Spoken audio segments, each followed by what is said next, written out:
नमस्कार साथियों, एक बार फिर से आपका स्वागत है हमारी यूट्यूब चैनल। साथियों, यदि आप जीके के अत्यंत ही परीक्षा उपयोगी महत्वपूर्ण प्रश्नों की तलाश में हैं तो यह वीडियो आपके लिए बेहद ही उपयोगी होने वाला है, क्योंकि आज हम आपके लिए एक ऐसा वीडियो लेकर आए हैं कि यदि आप एक लंबे समय से तैयारी करने वाले स्टूडेंट हैं या किसी अगले एग्जाम देने की तैयारी में है तो यह वीडियो देखना आपके लिए बेहद ही जरूरी है, क्योंकि इस वीडियो के द्वारा आपको आपकी तैयारी का आकलन पता चलेगा और आपको नए प्रश्नों के जरिए आपके ज्ञान के भंडार में वृद्धि भी होगी।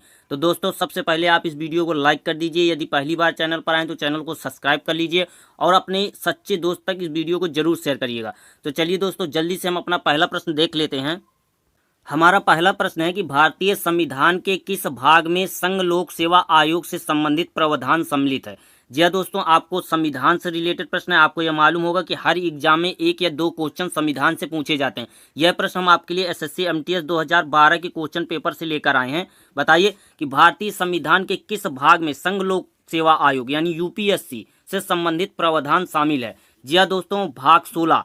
दूसरा इज द राइट आंसर, भाग 16। चलिए दोस्तों, अगला क्वेश्चन देखते हैं। हमारा अगला और दूसरे नंबर का प्रश्न है कि हमारी प्रस्तावना में स्वतंत्रता, समानता और बंधुता के आदर्शों को क्या है। जी हाँ दोस्तों, बेहद ही इंपॉर्टेंट प्रश्न है। यह भी संविधान से रिलेटेड प्रश्न है। हो सकता है यही प्रश्न आपके संविधान की टॉपिक से आपके क्वेश्चन पेपर में रख दिया जाए कि हमारी प्रस्तावना में स्वतंत्रता, सामान्यता और बंधुता के आदर्शों को कहाँ से लिया गया है। यह प्रश्न हम आपके लिए आरपीएफ 2018 के क्वेश्चन पेपर से लेकर आए। बताइए आप निसंकोच को, जी हाँ दोस्तों, आपको इनमें से अगर किसी भी क्वेश्चन का जवाब मालूम है तो निसंकोच कमेंट करके बताइए। जी हाँ दोस्तों, पहला इज द राइट आंसर, फ्रांसीसी। जी हाँ दोस्तों, फ्रांस से लिया गया है। हमारी प्रस्तावना में स्वतंत्रता, समानता और बंधुता के आदर्शों को फ्रांस से लिया गया है। चलिए दोस्तों, अगला क्वेश्चन देखते हैं। हमारा अगला और तीसरे नंबर का प्रश्न है कि उत्तर प्रदेश मौलिक शिक्षा अधिनियम को कब अधिनियमित किया गया था। जी हाँ दोस्तों, बेहद ही इंपॉर्टेंट और कई बार का एग्जाम का रिपीटेड क्वेश्चन है ये प्रश्न। यह प्रश्न हम आपके लिए यूपी ट्रिपल एससी 2021 के क्वेश्चन पेपर से लेकर आए। उत्तर प्रदेश हमारे भारत देश का सबसे महत्वपूर्ण हिस्सा है। जी हाँ दोस्तों, सबसे बड़ा प्रदेश है, इसलिए एक या दो क्वेश्चन हमारे उत्तर प्रदेश से बार बार रिपीट होते माने जाते हैं। बताइए यदि आपको इसका आंसर मालूम है कमेंट बॉक्स में कि उत्तर प्रदेश मौलिक शिक्षा अधिनियम को कब अधिनियमित किया गया था। जी हाँ दोस्तों, चौथा इज द राइट आंसर, 1972 में। हमारा अगला और चौथे नंबर का प्रश्न है कि भारत में प्रथम बार इलेक्ट्रॉनिक वोटिंग मशीन का उपयोग कब किया गया था। जी हाँ दोस्तों, बेहद ही इंपॉर्टेंट क्वेश्चन है। एग्जाम की दृष्टि से कई बार एग्जाम में यह क्वेश्चन रिपीट हुआ है। यह प्रश्न हम आपके लिए दिल्ली पुलिस 2018 के क्वेश्चन पेपर से लेकर आए हैं। बताइए कि भारत में प्रथम बार इलेक्ट्रॉनिक वोटिंग यानी ईवीएम का उपयोग कब किया गया था। पहली बार ईवीएम का उपयोग कब किया गया था भारत में। जी हाँ दोस्तों, दूसरा इज द राइट आंसर, 1882 में पहली बार भारत में ईवीएम का इस्तेमाल किया गया था, यानी इलेक्ट्रॉनिक वोटिंग मशीन का। दोस्तों, यदि आपको ये वीडियो पसंद आ रहा हो, प्रश्न पसंद आ रहे हैं तो वीडियो के लिए एक लाइक कर दीजिए। यदि चैनल पर पहली बार आए हैं, आपको लगे आप पूरा वीडियो देखिए, 30 के 30 प्रश्नों के सही जवाब दीजिए। फिर बाद में यदि आपको लगे कि यार वीडियो इंपॉर्टेंट है, प्रश्न इंपॉर्टेंट है, तो चैनल को सब्सक्राइब जरूर कर लीजिएगा। हमारा अगला और पांचवें नंबर का प्रश्न है कि जल प्रदूषण रोकथाम और नियंत्रण अधिनियम किस वर्ष पारित किया गया था। मैं आपसे कहता हूं हाथ जोड़कर कि सबसे पहले आप इस क्वेश्चन को नोट कर लीजिए, क्योंकि 100% यकीन मानिए कि यह आपके अगले एग्जाम में आपको यह क्वेश्चन देखने को जरूर मिलेगा। यह प्रश्न हम आपके लिए एमपी पुलिस एसआई 2023 के क्वेश्चन पेपर से लेकर आए। हाल ही में पूछा गया प्रश्न है, बहुत ज्यादा पूछा जाता है। हो सकता है आपके भी क्वेश्चन पेपर में यह प्रश्न पूछा जाए कि जल प्रदूषण रोकथाम और नियंत्रण अधिनियम किस वर्ष लागू किया गया था। बताइए। जी हाँ दोस्तों, 1974 में। दूसरा इज द राइट आंसर, 1974। चलिए दोस्तों, अगला और छठवें नंबर का प्रश्न देखते हैं। एक और बेहद ही इंपॉर्टेंट प्रश्न। जी हाँ दोस्तों, एक और बेहद ही इंपॉर्टेंट प्रश्न है परीक्षा की दृष्टि से कि भारत की पूरी तरह जैविक खेती को अपनाने वाला प्रथम राज्य कौन सा। जी हाँ दोस्तों, बताइए कि भारत का ऐसा कौन सा राज्य है जो प्रथम बार पूरी तरह से जैविक खेती को अपना चुका है। बताइए ऐसा प्रथम राज्य कौन सा है जिसने पूरी तरह से अपने राज्य में जैविक खेती को अपना चुका है। यह प्रश्न हमारा एसएससी सीजीएल 2016 में पूछा गया प्रश्न है। जी हाँ दोस्तों, तीसरा is the right answer, Sikkim. बहुत सारे साथियों ने हमारा सही जवाब दिया है, सिक्किम। हमारा अगला और सातवें नंबर का प्रश्न है कि इनमें से कौन सी रचना रविन्द्रनाथ टैगोर द्वारा लिखी गई है। जी हाँ दोस्तों, थोड़ा सा लिखने में प्रिंट में थोड़ा गलत हो गया है कि इनमें से कौन सी रचना रविन्द्रनाथ टैगोर द्वारा नहीं लिखी गई। आपको यह बताना है कि कौन सी रचना रविन्द्रनाथ टैगोर द्वारा नहीं लिखी गई। यह प्रश्न हमारा रेलवे के एनटीपीसी एग्जाम में 2008 के क्वेश्चन पेपर में पूछा गया था। बताइए कि कदम से कदम बढ़ाए जा, एकला चलो रे, अमर सुनार बंगाला, चित दे भय शून्य। जी हाँ दोस्तों, पहला द राइट आंसर है कदम कदम बढ़ाए जा, यह रचना हमारी रविन्द्रनाथ टैगोर द्वारा नहीं लिखी गई है। ये बाकी तीनों रचनाएं हमारी रविन्द्रनाथ टैगोर द्वारा ही लिखी गई है। इंपॉर्टेंट क्वेश्चन है, इसको नोट जरूर कर लीजिएगा। हमारा अगला और 8वें नंबर का प्रश्न है कि इनमें से कौन से जीव के कारण हेपेटाइटिस रोग होता है। बताइए इनमें से कौन सा जीव है जिसके कारण हेपेटाइटिस रोग हो जाता है। यह प्रश्न हमारा हाल ही में यूपी पुलिस 2024 की कांस्टेबल की परीक्षा में पूछा गया प्रश्न है। बताइए जी हाँ दोस्तों, तीसरा इज द राइट आंसर, विषाणु के कारण ही हेपेटाइटिस रोग हो जाता है। नोट कर लीजिएगा, इंपॉर्टेंट है, हाल ही में पूछा भी गया है ये प्रश्न। हमारा अगला और 9वें नंबर का प्रश्न है कि ब्राह्मण पत्रिका के संपादक कौन है। जी हाँ दोस्तों, बेहद ही इंपॉर्टेंट प्रश्न है, बेहद ही इंपॉर्टेंट, और कई बार एग्जाम में आप देख सकते हैं यूपी टेट में 16, 18, 19 और 21 में कितनी बार नहीं पूछा गया। हो सकता है यही एक रचना आपके एग्जाम में रख दिया जाए, क्योंकि एक या दो रचनाएं हर एग्जाम में पूछ ली जाती है। हो सकता है यही रचना पूछ ली जाए आपके क्वेश्चन पेपर में कि ब्राह्मण पत्रिका के संपादक कौन है। जी हाँ दोस्तों, चौथा is the right answer, Pratap Narayan Mishra. दोस्तों यदि आपने अब तक वीडियो को लाइक नहीं किया तो वीडियो को एक लाइक कर दीजिए। यदि आपको प्रश्न लगे, आप पूरे प्रश्न देखिए, आपको प्रश्न इंपॉर्टेंट लगे तभी आप हमारे चैनल को सब्सक्राइब करिएगा। चलिए दोस्तों, अगला और 10वें नंबर का प्रश्न देखते हैं। हमारा अगला 10वें नंबर का प्रश्न है कि सूरदास और नंददास की काव्य रचनाओं की भाषा कौन सी थी। इंपॉर्टेंट है, एग्जाम में पूछा गया है कई बार ये प्रश्न। मैं आपके लिए सिर्फ राजस्थान टेट, जी हाँ दोस्तों, राजस्थान टेट 2016 के क्वेश्चन पेपर से लेकर आया हूं, लेकिन कई बार एग्जाम में ये प्रश्न पूछा गया है। बताइए कि सूरदास और नंददास की काव्य रचनाओं की कौन सी भाषा थी। जी हाँ दोस्तों, ब्रज भाषा थी। चलिए दोस्तों, अगला प्रश्न देखते हैं। एक और बेहद ही इंपॉर्टेंट प्रश्न, जी हाँ दोस्तों, सबसे पहले तुरंत नोट करिए, यह हमारा प्रश्न यूपीएसआई में 2021 में पूछा गया था। बेहद ही इंपॉर्टेंट प्रश्न है, संविधान से रिलेटेड है, तुरंत नोट करिए। यदि आपको इसका आंसर मालूम है तो फटाक से कमेंट करके बताइए कि भारतीय संविधान का भाग 14 का ए निम्नलिखित में से किससे संबंधित है। बताइए कि जो संविधान का भाग 14 का ए है वह इनमें से किससे संबंधित है। बताइए फटाक से कमेंट करके। जी हाँ दोस्तों, तीसरा इज द राइट आंसर, न्यायाधिकरण। चलिए दोस्तों, अगला और 12वें नंबर का प्रश्न देखते हैं। हमारा अगला और 12वें नंबर का प्रश्न है कि हमारे संविधान में न्यायिक पुनरावलोकन की अवधारणा किस देश के संविधान से ली गई। यह भी संविधान से रिलेटेड प्रश्न है। हो सकता है यही प्रश्न संविधान से रिलेटेड आपके क्वेश्चन पेपर में छपे। बताइए कि हमारे संविधान में न्यायिक पुनरावलोकन की अवधारणा किस देश के संविधान से ली गई। यह प्रश्न हमारा यूपीएससी के प्री एग्जाम में 2007 में पूछा गया। समझिए, जब यूपीएससी में पूछा जा सकता है इतने सालों पहले, तो क्या आपके एग्जाम में नहीं पूछा जा सकता। 100% पूछा जा सकता है। जवाब दीजिए फटाक से। जी दोस्तों, दूसरा इज द राइट आंसर, संयुक्त राज्य अमेरिका। हमारे संविधान में न्यायिक पुनरावलोकन की अवधारणा संयुक्त राज्य अमेरिका से ली गई है। चलिए दोस्तों, अगला 13वें नंबर का क्वेश्चन देखते हैं। यदि क्वेश्चन आपको पसंद आए तो एक लाइक कर दीजिए। हमारा अगला 13वें नंबर का प्रश्न है कि क्लाउड कंप्यूटिंग में IaaS का फुल फॉर्म क्या है। जी हाँ दोस्तों, हर एग्जाम में एक या दो क्वेश्चन कंप्यूटर से पूछे जाने लगे। आपके एग्जाम में कंप्यूटर टॉपिक हो या ना हो, कंप्यूटर सिलेबस हो या ना हो, लेकिन एक या दो क्वेश्चन आपके एग्जाम में कंप्यूटर से बनने ही वाले। हो सकता है यही क्वेश्चन आपके एग्जाम में बन जाए कि क्लाउड कंप्यूटिंग में IaaS का फुल फॉर्म क्या है। जी हाँ दोस्तों, फटाक से कमेंट करके बताइए। जी हाँ दोस्तों, दूसरा is the right answer, infrastructure as a service. Cloud computing में IaaS का फुल फॉर्म है। चलिए दोस्तों, अगला प्रश्न देखते हैं। हमारा अगला 14वें नंबर का प्रश्न है कि बेल्ट घास के मैदान कहाँ पाए जाते हैं। यह यूपी टीईटी का बेस्ट क्वेश्चन माना जाता है। ऐसा यूपी टीईटी का कोई भी क्वेश्चन पेपर नहीं जिसमें यह प्रश्न ना पूछा जाता हो। यदि घास टॉपिक आपके भी सिलेबस में तो यह प्रश्न बेहद ही इंपॉर्टेंट है। यदि नहीं है फिर भी आप इसको याद रखिए, क्योंकि हो सकता है आपके अगले एग्जाम में क्वेश्चन मिले, क्योंकि हम आपके लिए केवल वही क्वेश्चन लेकर आते हैं जो एग्जाम में कई बार पूछे गए हैं या 100% के अगले एग्जाम में पूछे जाने की उम्मीद है। यह प्रश्न यूपी टीईटी में देखिए कितनी बार नहीं पूछा गया। बताइए कि बेल्ट घास के मैदान कहां पाए जाते हैं। जी हाँ दोस्तों, चौथा इज द राइट आंसर, दक्षिणी अफ्रीका में बेल्ट घास के मैदान पाए जाते हैं।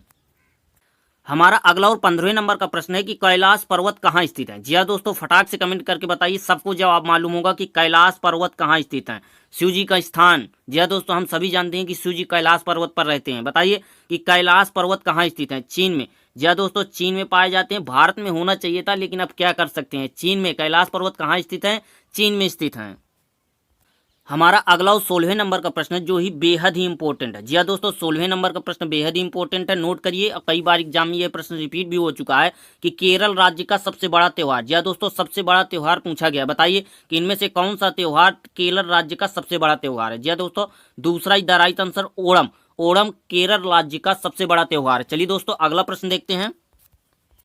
हमारा अगला और 17वें नंबर का प्रश्न है कि माल और सेवा कर परिषद का गठन किस वर्ष किया गया था। बेहद ही इंपॉर्टेंट है, रेलवे के एग्जाम ग्रुप डी में 2016 में पूछा गया था यह प्रश्न कि माल और सेवा कर परिषद का गठन किस वर्ष किया गया था। फटाक से कमेंट करके बताइए सभी लोग जिनको मालूम है कि माल और सेवा कर परिषद का गठन किस वर्ष किया गया था। 2016 में ही किया गया था। जी दोस्तों, तीसरा द राइट आंसर 2016 में ही किया गया था और 2016 के ग्रुप डी के एग्जाम में पूछा भी गया था यह प्रश्न। हमारा अगला और 18वें नंबर का प्रश्न है कि भारत में प्रकाशित होने वाला प्रथम समाचार पत्र कौन सा। जी दोस्तों, आपको ये बेहद ही इंपॉर्टेंट प्रश्न है। यह प्रश्न हमारा झारखंड पुलिस 2019 के क्वेश्चन पेपर में पूछा गया था, वहां से हम आपके लिए लेकर आए हैं कि भारत में प्रकाशित होने वाला प्रथम समाचार पत्र कौन सा। आपको जवाब देना है, फटाक से इसका जवाब दीजिए कमेंट बॉक्स में। जी दोस्तों, तीसरा the right answer the Bengal gazette Bharat में प्रकाशित होने वाला प्रथम समाचार पत्र है। चलिए दोस्तों, अगला और 19वें नंबर का प्रश्न देखते हैं। हमारा अगला और 19वें नंबर का प्रश्न है कि 19वें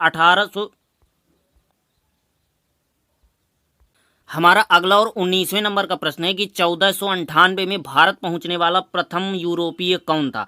जी हाँ दोस्तों, चारों दिए गए हैं, इनमें से चारों ये विदेशी हैं। इनमें से आपको यह बताना है कि 1498 में भारत पहुंचने वाला पहला यूरोपीय कौन था। इंपॉर्टेंट है, इसका क्वेश्चन का जवाब आपको कमेंट बॉक्स में देना। यदि आपने अब तक किसी भी क्वेश्चन का जवाब नहीं दिया है तो इस क्वेश्चन का जवाब दीजिए कमेंट बॉक्स में और हमसे जुड़िए। जी हाँ दोस्तों, कमेंट करके आप हमसे जुड़िए, इसका जवाब दीजिए। 5वीं 6वीं में ही इसका जवाब मालूम चल जाता है। दोस्तों, यदि आपने अब तक वीडियो को लाइक नहीं किया तो लाइक कर दीजिए। यदि पहली बार आए थे हमारे चैनल पर तो आप इस चैनल को जरूर सब्सक्राइब करिएगा और पूरा वीडियो देखिएगा, क्योंकि कुछ लोग क्या करते हैं 4-10 क्वेश्चन देखते हैं और वीडियो को बीच में ही छोड़ देते हैं और पीछे हो सकता है ऐसे इंपॉर्टेंट क्वेश्चन हो जो वही आपके एग्जाम में छप जाएं, लेकिन आपने जल्दबाजी में उन क्वेश्चन को देखा ही नहीं, आपने वीडियो को बीच में ही छोड़ दिया था। चलिए दोस्तों, अगला और 20वें नंबर का प्रश्न देखते हैं। हमारा अगला और 20वें नंबर का प्रश्न है कि बच्चों में बौनापन रोग किसकी कमी के कारण होता है। बेहद ही इंपॉर्टेंट प्रश्न है, साइंस के स्टूडेंट जल्दी से जवाब दें। जी दोस्तों, बिना देर किए साइंस के स्टूडेंट जवाब दे सभी बच्चे लोग कि बच्चों में बौना रोग किसकी कमी के कारण होता है। जी दोस्तों, बच्चे जो बौने रह जाते हैं वह किस रोग के कारण होता है। जी दोस्तों, पहला the right answer thyroxine hormones के कारण बच्चों में बौनापन हो जाता है। यह प्रश्न हमारा स्टाफ नर्स की परीक्षा में 2022 में पूछा गया था। यूपी में जो स्टाफ नर्स की जो एग्जाम हुआ था उसमें यह प्रश्न पूछा गया था। हमारा अगला और 21वें नंबर का प्रश्न है कि रानी लक्ष्मीबाई बांध परियोजना किस नदी में स्थित है। जी दोस्तों, यदि नदी टॉपिक है, बांध टॉपिक है तो यह प्रश्न आपके लिए रामबाण साबित होने वाला। 100% आपके अगले एग्जाम में यह प्रश्न आपको देखने को मिलेगा। नदी, आप नदी रटते रहते हैं कि ये नदी यहाँ से निकली, ये नदी यहाँ से निकली, लेकिन नदी से इस प्रकार के क्वेश्चन पूछ लिए जाते हैं कि रानी लक्ष्मीबाई परियोजना किस नदी पर स्थित है। बताइए कि रानी लक्ष्मीबाई बांध परियोजना किस नदी पर स्थित है। इंपॉर्टेंट है, नोट जरूर करिए, फटाक से जवाब दीजिए। तीसरा द राइट आंसर बेतवा नदी पर। रानी लक्ष्मी बांध परियोजना बेतवा नदी पर बनाई गई है, यह निर्मित किया गया है। चलिए दोस्तों, अगला और 22वें नंबर का प्रश्न देखते हैं। हमारा अगला और 22वें नंबर का प्रश्न है कि राष्ट्रीय साइबर अपराध समन्वय केंद्र कहाँ स्थित है। बेहद ही इंपॉर्टेंट। जी हाँ दोस्तों, कंप्यूटर से रिलेटेड प्रश्न बेहद ही इंपॉर्टेंट है। कई बार ऐसे ही एग्जाम में प्रश्न पूछे जाते हैं, कई बार यह प्रश्न एग्जाम में रिपीट भी हुआ कि राष्ट्रीय साइबर अपराध समन्वय केंद्र कहाँ स्थित है। जी हाँ दोस्तों, चौथा द राइट आंसर नई दिल्ली में स्थित है। चलिए दोस्तों, 23वें नंबर का प्रश्न देखते हैं।